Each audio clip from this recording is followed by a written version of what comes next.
السلام عليكم ورحمة الله وبركاته. انت لمنت لا ونحرست انت حنوسين لها عافية. انت مرور لمرات كذا لها السيو.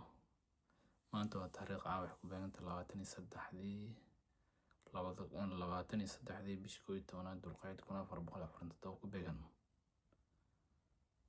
تمنكي بيش شناد لوات كنا لاتن لح هالقضب بيا واحد لتونا مدحبينا دونالد ترامب ayaa jawaabtii Iran soo gudbisay oo ku dhahay waa la aqbali doono waay bartiis Twitterka ayuu akhriyay wuxuuna isku yeeray wakiiladii wuxuuna yiri waa mahadsantihiin jawaabta Iran lama aqbali karo. madaxweynaha Donald Trump ayaa haddii ku hanjabay inuu weerari doono cid kasta oo u dhawaato isku dayda in u dhawaato goobta lagu aasay uraniumka Iran. Trump wuxuu sheegay in ciidamada Space Force ay si dhow ula socdaan uraniumka Iran oo lagu keediyay dhulka hoostiisa.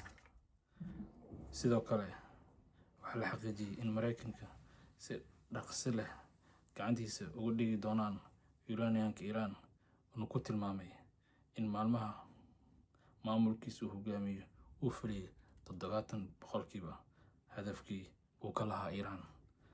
isla markaana bartilmaameed kale oo suurtagal tahay inuu duqeyso Trump wuxuu sheegay in Iran laga adkaaday aysan lahayn ciidan ama difaaco ama hogaamiyayaal.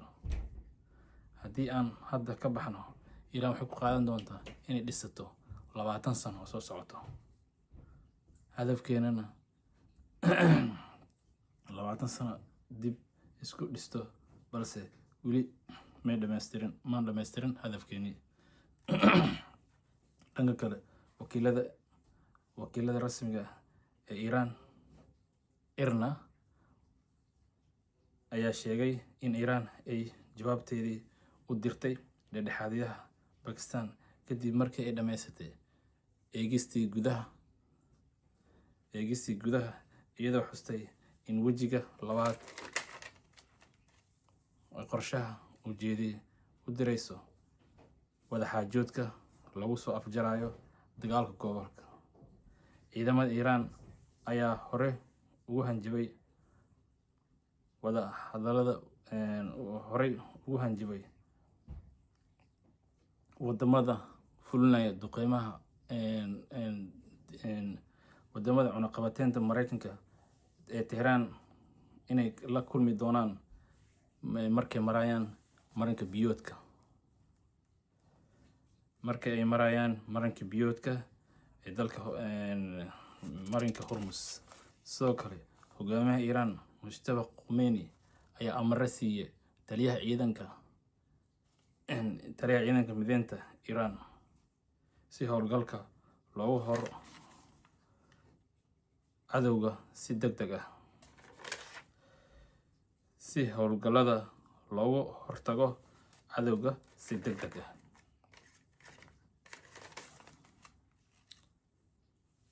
Qatar ayaa sheegtay in markab xamuul ah oo ka yimid Abu Dhabi lagu weeraray diyaarado drone ah waqooyiga bariga dekedda Masi-Eid.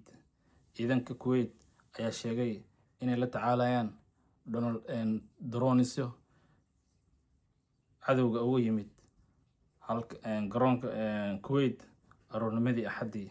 sidoo kale Imaaraadka Carabta ayaa sheegtay inay qabteen laba drone. Iran ayaa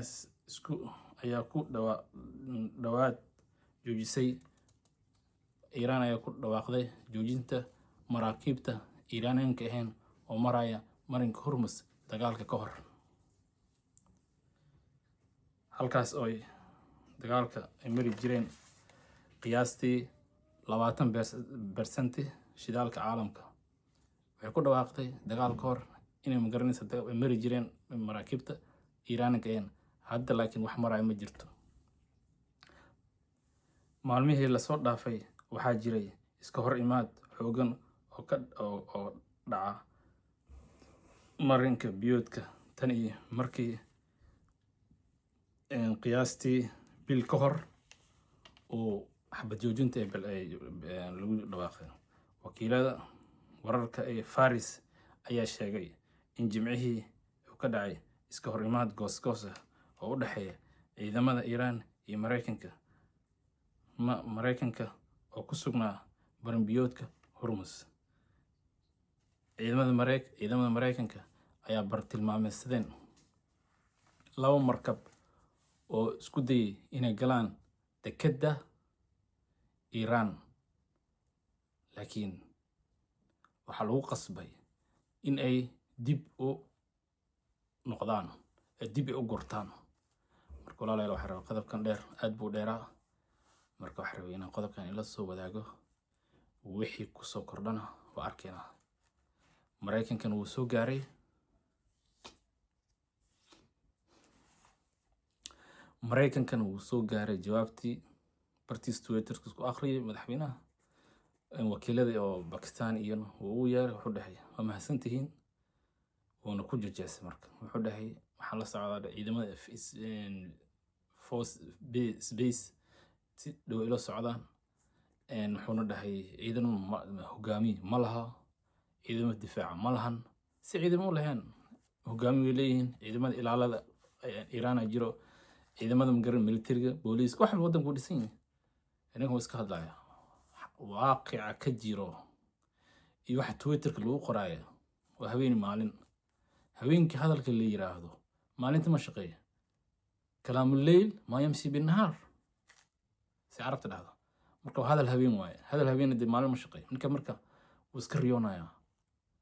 Iiraan Mareykanka meesha fadhiya, Hormuz u fadhiya, Iiraan way fadhisaa. Iiraan waxay ku dhawaaqday waxaan maraakiib aan Iiraaniyan ahayn meesha ma marayaan.